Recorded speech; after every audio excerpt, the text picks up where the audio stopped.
Let's get into it. The 2024 Logie nominations. Starting with this one, the Gold Logie. Now, for those that can't see, I will certainly tell you in all cases who's who and what's what. But for the Gold Logie, the nominees are Sonia Kruger from the Seven Network, Tony Armstrong from ABC. We've got Andy Lee from, ostensibly Channel 9, maybe, probably, wherever he pops up. Yeah, Channel 9. Robert Irwin from Channel 10. Larry Emder from Channel 7. Julia Morris from Channel 10. And not pictured, Asha Keddy from, look, I'm going to say Prime Video, probably, because that's where she's popped up most this past year. Now, in and of itself, it's not a bad field for gold, except many, many things. I don't know that Robert Irwin deserves to be there. No, deserves is a hard word. I don't know that he should be there. I get Julia. That makes sense. Fine. Larry, Andy, although he's only been on television on one show this year, but sure, fine. Sonia's in flipping everything on Channel 7, and we'll pin that because we'll talk about that. So, and same with Tony. He's starting to be in more and more in the ABC, and he won Best Newcomer last year or the year before, right? He's only a half step removed from being the new kid on the block, and now he's nominated for the Gold Logie. Now, context. And friends, I'm not here to describe or explain what the Logies are, except to say that they are the Australia's version of the Emmys.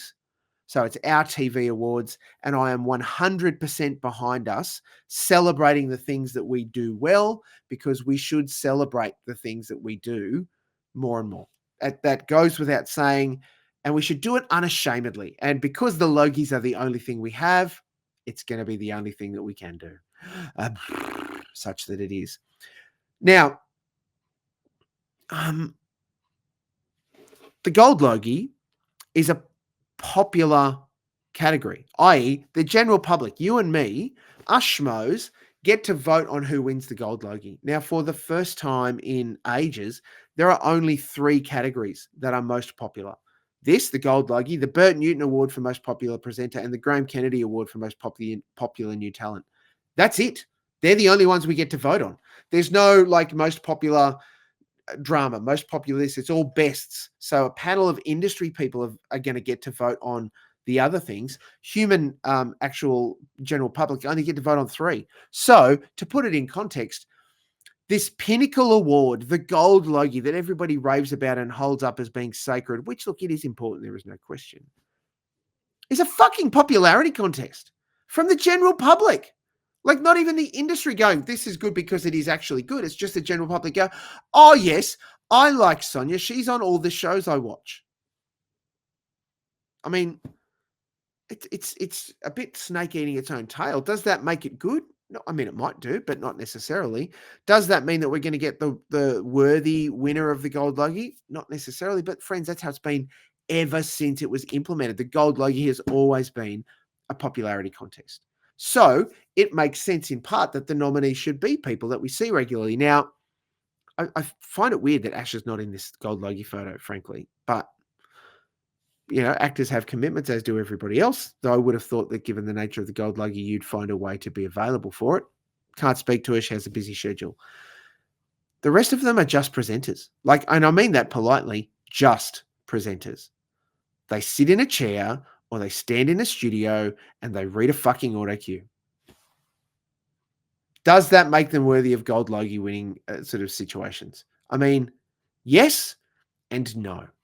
Yes, because it's all we fucking get in primetime is reality shows and that sort of shit hosted by these people. To be fair, Larry is afternoon lead into the news in The Chase and the morning show, and Tony is both on ABC News Breakfast and also showing on his own series now, very smartly getting his name in the title, Tony Armstrong's Extraordinary Things. As well as Great Australian Stuff, I think he was also responsible for, or presented at least. And now he's hosting Monday's Experts. And doing a fine job, by the way. We talked about that last week. Fine, but why aren't there more actors? Why aren't there more people that are giving us reflecting back to us who we actually are rather than just going, and now it's time for the bug eating competition. Like, oh shit, come on. The answer, he answers his own question, friends. The answer is because we just don't have drama in prime time or enough drama or anything popping up close to it. The closest that we would have is Neighbours, which has now been shunted to the afternoon or on Prime Video, and Home and Away, which is early prime time, 7 o'clock, 4.5 nights a week or whatever it is. And mate, there are not many nominees from Neighbours or Home and Away in it, just quietly. I mean, normally we're influxed, flooded by all of those sorts of things, and they didn't get much of a Guernsey. So when it comes to nominating, it's the network's responsibility to do that. And if they're not there, either they didn't push hard enough or they didn't nominate them. And that's fucked, quite frankly, if that's the case. Because while I'm not going to hold up Neighbours or Home and Away as the pinnacle of Australian drama, there are other things. But in a soap opera context, it's giving lots of people work and is doing a lot for the industry. To be absent from this kind of thing just looks to me as like, do you not back it? Do you not think it's a good idea? 7 and 10? I mean, take that for what it's worth. As far as Sonia being involved, I mean, Sonia was always going to be involved because, frankly, 7 are doing their absolute darndest to get her front and center. And it might be one of her last years with 7 to do so, given that her husband has now ingloriously left the news department. Now, I know she worked at 9 for a long time while he was still at 7, and that's all fine. And it was considered quite the coup to get her to 7 while, he was there.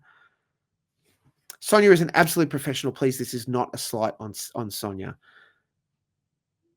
It does feel very much like the network are just going, we have to get Sonia out there. We have to get Sonia out there. We have to get Sonia out there. She's already hosting 3 or 4 fucking shows for them. I mean, do we need to get Sonia out? She's Channel 7's Osher Günsberg. And I mean, that's fine. That's fine. Look, Clint does point out quite rightly, could you combine Julia Morris's performance on Taskmaster Season 1 as well as her I'm a Celeb hosting for the Gold Logie nomination? Look, absolutely could. And Taskmaster is a fly in everyone's ointment because it's not true reality, Clint, and yet it involves celebrities in ways that they generally are uncomfortable, which is uncontrolled. So I think that Taskmaster is a great way to show off the talents of people like Julia and, of course, the cast that we're seeing at the moment on Thursday nights and the cast to come, of course. But I don't know if it's enough because, again, here's the challenge. If we're really going to present nominees from the shows and the networks that are actually the most popular, not one person in these pictures. Only Sonia. Sonia would be the only person that does anything that comes close to rating and getting in the popularity stakes of ratings, which is reflected because we watch it. That's how it is. Tony's shows are on the ABC, so they don't rate and they don't care about ratings, but they do good, but they don't compete like The Voice and that sort of stuff. Andy, to his credit, look, is in prime time and it does do really. The 100 with Andy Lee does do well. Maybe we give Andy a pass on this one. Rob and Julia, unfortunately, not enough people watched them this season. A lot tuned in, but, here we go. And Larry is not in anything in prime time, but he is in the biggest show 7 have leading into the news, and it does rate its absolute boots off for the last 10 minutes. So, and Asher's in actual dramas, but they don't rate because they're shunted away onto streaming services and we don't actually get to know what they do. Nonetheless, look, the Gold Logie has had a long history with actually being anyone in the industry can win it. And that's amazing, which is why, as Jimmy points out, people like Bert and Graham Kennedy, Bert Newton, Graham Kennedy, Daryl Summers, Ray Martin, and Rove, no last name, McManus, all won the gold before actors did in recent times, I think. Yeah, but there were also a bunch of actors that won it in between all of them. Lisa McCune was the queen of the Gold Logie for a long, long time because she was front and center in Blue Heelers, which ran Tuesday nights 8:30 on Channel 7 for 100 years. Did huge business. But nonetheless, that is what it is. We should talk about, look, that's the Gold Logie, friends. Get in early, vote often. TV Week, logieawards.com.au, I think is where you need to go. The link is in my article on tvblackbox.com.au. Get in and vote. You can vote right up until the start of the Logies themselves, the actual event on Sunday, the 18th of August, which I can reveal that hopefully I will be covering the red carpet event live again because I've applied. I haven't heard yet. I'm hoping to get my media accreditation, but it would be great. I had so much fun doing it last time, and I hope that I get the same chance to do it again. And I hope that you get to enjoy watching me have fun do it again. But, that's the Logies. 18th. Who knows what it's going to be? It's going to be a thing. But anyway, look, Luke Smith raises some really good points right here. Shocked to hear only 3 categories can be voted on. Yeah, welcome to it. Agree with you regarding Rob shouldn't be there. I like Rob, but I don't think he should be a Gold Logie nominee, but that's a Channel 10 thing nonetheless. Shout out to the ABC for so many nominations. Now, it's interesting that you mentioned that, Luke, because that is good news. For the first time in Logie's history, the ABC have scored 51 nominations. Now, they may not walk away with, mate, even a quarter of them, but 51. In some categories, they have 4 talent or 4 shows in a category that's got 6 nominations. You'd be hard pressed to have them not win some of those categories. They will not win some of those categories. Spoilers. But nonetheless, it's going to be a massive night in that regard. Now, one of the other popular categories that we can talk about is the Bert Newton Award for most popular presenter. Now, see, just look very carefully at these people in this picture with the gold logie, staring, looking. Here's the nominees for that. They're the fucking same people. It's a farce. This is a farce, and it shouldn't be, because it is named after one of, independent of all of the rumors and everything else, named after one of Australia's best and most prolific and most successful presenters in Australian television. Why should 5/6 of the fucking presenters in this category be then also listed for the fucking gold logie? Not fucking on. It's bullshit. It makes an absolute joke of the fucking category. The nominees for the Bert Newton Award for Most Popular Presenter are Hamish Blake, Lego Masters Australia 9 Network; Julia Morris, I'm a Celebrity, Get Me Out of Here, Network 10; Larry Emder, The Chase Australia and The Morning Show, 7 Network; Robert Irwin, I'm a Celebrity, Get Me Out of Here, Network 10; Sonia Kruger, Dancing with the Stars, The Voice Australia and Big Brother Australia, 7 Network; and Tony Armstrong, ABC News Breakfast, ABC. You're right, Kyle. Kyle is correct here. They literally just swapped Andy for Hamish. That's all they fucking did. They're on the same fucking network. It's just, this is crazy. Sorry, not crazy. This is bananas. Bananas. There is no way that 5 people in this category should be nominated for. What's the point? It devalues both categories. And I know that I'm talking about the Logies when I say this. So take it for what it's worth, friends. It's probably fair to talk about at this point the other total number. I've got a list. I did the math. I'll try and do it in order if I can. The ABC, 51 nominations. Holy shitballs. Channel 7, 20 nominations. And that, by the way, these all include their Gold Logie nominees. 9 had 16 nominations. Netflix had 11 nominations. See how Netflix scraped into 4th? It's not even a free-to-air network. The 10 network had 10 nominations, including 2 of which are fucking gold logies and 2 of which are the Bert Newton. So take that out, right? That's down to fucking 6. Well done, Channel 10, idiots. Prime Video had 9 nominations. Stan had 7. SBS, 6 nominations total. Foxtel had 4, and they do share one with Channel 10 for Gogglebox, and they also share one with KO for a sports situation. Disney Plus had 3 nominations, and Paramount Plus had 1. And it shouldn't even have that one. But that's, again, all views are Molks, and that's what it is. Yeah, Michael's asking a really good question. So at Channel 9 saying that Andy isn't as good as Hamish as a presenter, but is more popular. Yeah, I just can't, Michael. I don't even understand how this is. Um, a fair question from Jimmy. It's a shame that Tom Gleisner from Have You Been Paying Attention isn't nominated, or Sam for either of these categories. And that's fair. And I would have said that Sam deserves to be up for at least most popular presenter for his performance in hosting the Logies last year alone. But yes, he could have been and should have been. Yeah. Let's move on to one where you're all going to go, but I don't know who any of these people are. Suck it up, kids. The Graham Kennedy Award for Most Popular New Talent has 6 people who are all involved in, honestly, some pretty amazing TV in this last year. And we do get one home and away nomination. So I get to swallow a little bit of, you know, sour grapes there. Alia Brown from The Lost Flowers of Alice Hart, who is fucking excellent. That whole series is fucking excellent. Ava Karopoulos from Bay of Fires. I apologize if I've said your name wrong, Ava. Felix Cameron from Boy Swallows Universe, who was also excellent. That was on Netflix. Imi Delba from Bay of Fires, also very good. Lee Tiger Halley from Boy Swallows Universe, also from Netflix. Again, also great. And Tristan Gorry, Home and Away on 7.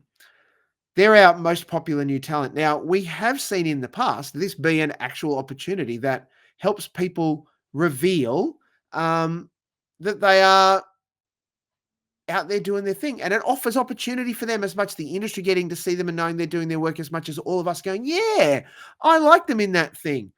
And I'm going to say, frankly, for some, if as popular voting, we only get voting 3. This is one of them. I'm really split because I really liked Felix Cameron in Boy Swallows Universe, and I really liked Alia Brown in The Lost Flowers of Alice Hart. I mean, I can't vote twice. Well, I can if I use 2 different email addresses. Spoilers. But yeah, like that's going to be tough, I reckon. But a good one and a good sign that, have a look at it. Most popular new talent, none of them presenters. Fuck me sideways.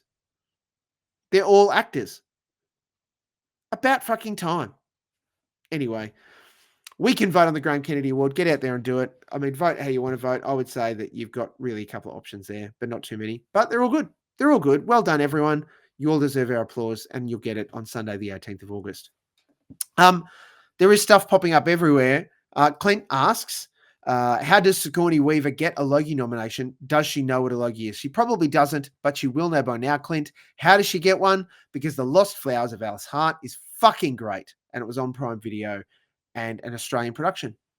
Ergo, Sigourney Weaver gets nominated for a Logie.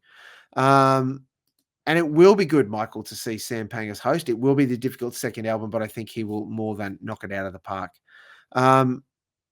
Let's talk about the next category that I wanted to hit you up on. This is the best drama, close to my heart, friends, as you would well know. The nominees are Love Me from Binge, NCIS Sydney from Paramount Plus. This is Paramount Plus's one nominee. No. I mean, I want to encourage the cast, but no. RFDS 7 Network, that was season 2 last year that got them nominated. The Newsreader from the ABC, stunning. That finishes now 2025. The Tourist from Stan, and Total Control from the ABC. Now, dear sweet friends, I'm going to say to you that of those 6, again, this is a really difficult choice because I'm going to give you, maybe aside from NCIS Sydney, but I will let them stay in there, this could go one of 5 ways, like really easily. The Newsreader is stunning, such a great job from our 2 core casts, but certainly from Michael, who's writing it, and from the team there that are involved in making it. I cannot wait to see season 3, I think it's 3, the final season that's now been pushed into 2025. Definitely tippity top on my list there. But right next to it is, it finished up Total Control. Phenomenal drama. Deborah Messing, wow. Deborah Malman's performance next to Rachel Griffiths, 2 absolute powerhouses. And again, friends, just have a look at that. 2 ABC dramas. Absolutely killing it. Love Me was stunning. The difficult second album for them was really, really great. That's on Binge, and that's worth going and checking out. 2 great seasons there. RFDS, I really loved it. I'm glad they brought it back. It's also been pushed into 2025, friends, for season 3. But RFDS, good, solid Aussie drama, showing everything what it needs to be. The Tourist was a bit of a surprise for me. I didn't think I would like it, and I really liked it on Stan. And if I got it right, I think there's another season of it. I may have confused it with something else. There's another season of The Tourist that is coming or is out, and you should check it out. But certainly season 1 was a ripper, absolute ripper. A wealth of riches, but have a look at where all of that is landing. 2 on the ABC, 1 on 7, 1 on Stan, and 1 on Paramount Plus, and 1 on Binge.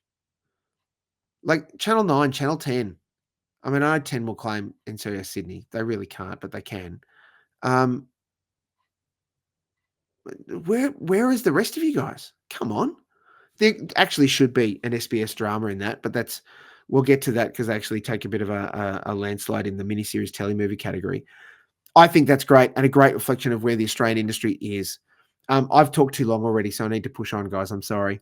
Let's go to the next category, which is Best Miniseries or Telemovie. The nominees are Boy Swallows Universe from Netflix. That's up there for me to vote. Erotic Stories, SBS. I quite liked it. Well done, Marique Hardy and the team. Safe Home. Holy shit, yes, from SBS. This is mandatory television for mine, friends. The Claremont Murders on 7. The Clearing on Disney Plus. And The Lost Flowers of Alice Hart on Prime Video. And if it does not win, if The Lost Flowers of Alice Hart does not win this category, then fuck me sideways. That's 2 in one night. I'm sorry about that. It's incredibly well told, a phenomenal drama. I think I raved about it in one of the TV Black Box episodes going back. I probably should throw it in my list for a thumbs up, thumbs down, up Molk, down Molk situation, just to get the time to rave about how good it is. Spoilers, you'll know what's coming. But I would say Boy Swallows Universe is also fair. I would give you that Safe Home is gripping, just so compelling. So there's 3-way split now. How do you vote for that? Just get 3 separate emails, friends. But look, of that, it's good, it's tough. Boy Swallows Universe, Safe Home, or Lost Flowers of Alice Hart. That's who I think you should lean into, certainly for mine, if you're going to take it on. But yeah, they are the best miniseries or telemovie nominees.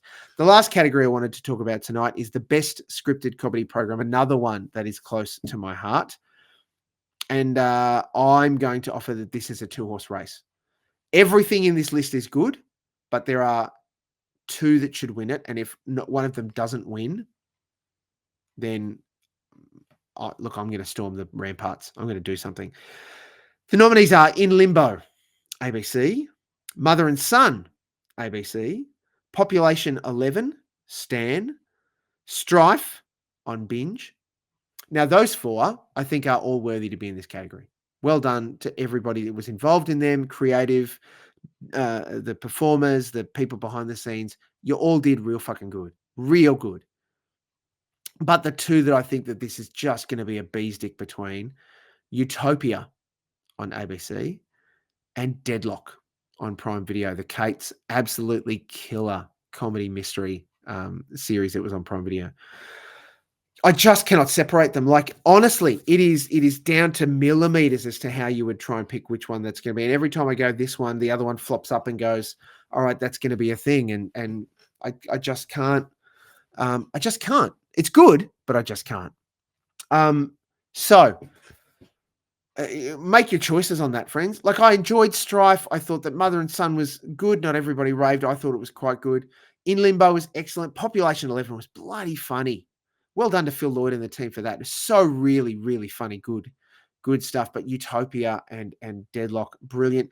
And consequently, Deadlock and Utopia have both got nominees play out in the best category for actors in comedic and as supporting actors in comedic series, as they rightly should. In fact, I can tell you that Rob Sitch, for the 2nd time in his career, has been nominated for a Logie. He's nominated for Best Lead Actor in a Comedy for Utopia. And geez, I'd love to see him win. It would be like getting McAuliffe to win, because you just know that their speeches will be excellent and they'll be super humble and they fucking deserve it. In fact, that'll be the trade-off for mine. If Utopia doesn't win this, then Rob needs to win Best Lead Actor in a comedy. And if Deadlock don't win this, then every one of the people that are nominated for Deadlock need to win. That's the only way that will stop me from absolutely just punching out a random celebrity. Nonetheless. Friends, that's just 6 of many, many categories. And interesting to note, because they've taken away a whole bunch of the most popular, it should, in theory, make the Logies a whole lot slimmer, a whole lot easier to run tonight. But yeah, I on the night, I think it's still going to be this bloated live craziness that isn't gonna make it there. We'll see. It'll be fun. We'll all join in.